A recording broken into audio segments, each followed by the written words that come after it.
Hello everybody, today in front of me I have this Realme 9 smartphone, and in this video I will show the top 5 tips for this device. So let's go ahead and start. The first tip is the fact that you can set your fingerprint as the unlock method, so let's go ahead and open up the settings. Next, go to the password and security. Here, tap on the fingerprint. The system will require us to set the backup unlock method from the list of numeric, pattern or alphanumeric. I'll go with pattern. Set up the pattern that I'd like, then confirm it. And after that we are able to start enrolling our fingerprint. As you can see, the fingerprint scanner is located at the bottom part of your display, so all you gotta do in order to enroll the fingerprint is to lay and lift your finger onto the sensor until the entire surface of your fingerprint will be scanned. Do it gradually, do not rush, take your time, and you will not face any issues then.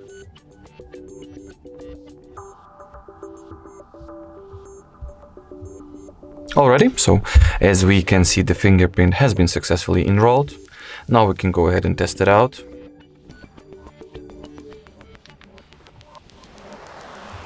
As you can see, it works just fine.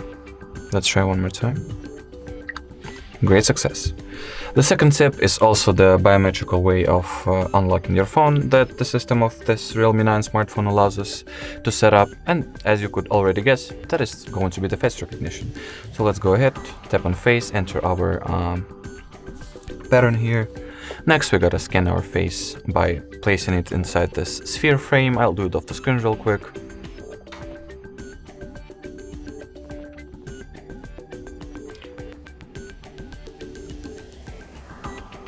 Alrighty, so I've just got my face scanned. As you can see, it does not take a lot of time. So let's go ahead and test the face recognition as well.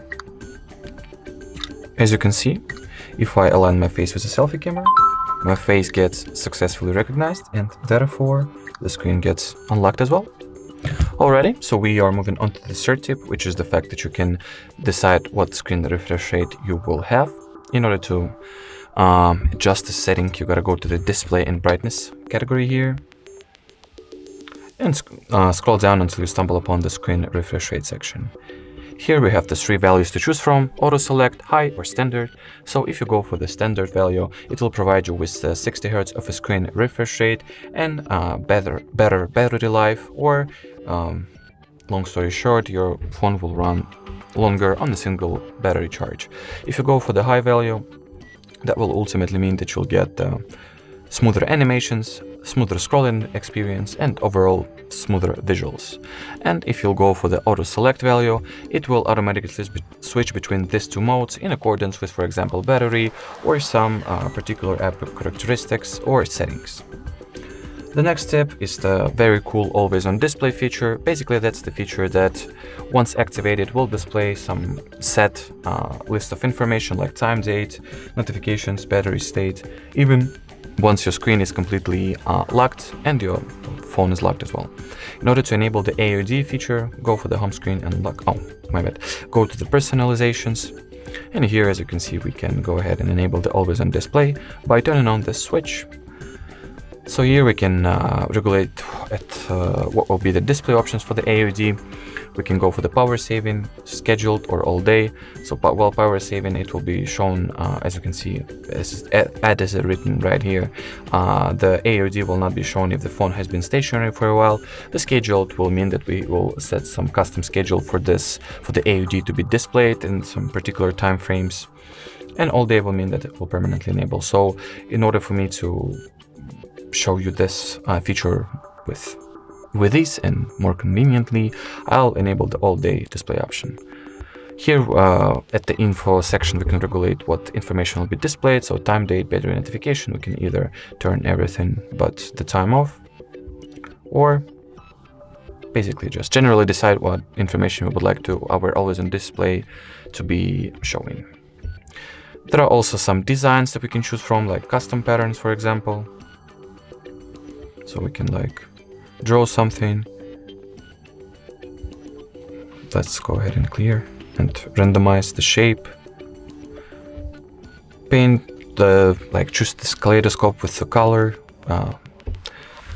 Paint some line or wave with the brush, or choose like any custom shape. So as you can see, the amount of personalizations and like custom designs that you can set as for your AOD is insane.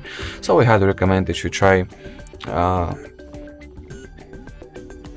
checking them all yourself and see what design fits you best. In my case, I'll probably, you know what, I'll go for this design because I like it the most.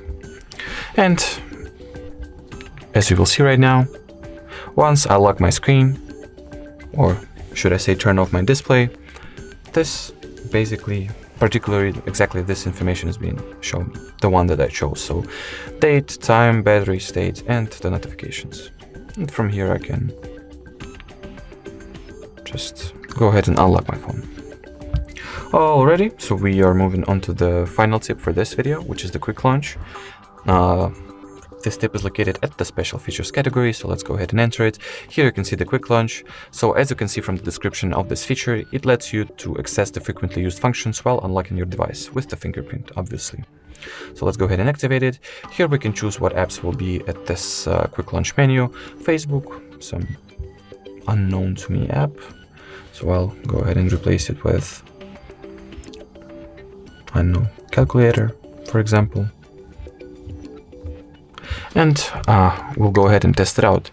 In order to access the quick launch, once you unlock your phone with the fingerprint, just hold and swipe upwards. And here you can choose what app you would like to launch quickly. For example, calculator, as you can see. Great success. Like, the trick about this feature is that you do not put your finger away once unlocking the phone, but hold and drag it upwards, and then just place it at the application that you would like to open, like Assistant, for example. Alrighty, so that was it for this video. If you found it helpful or interesting, don't forget to leave a like and subscribe to our channel. Bye bye!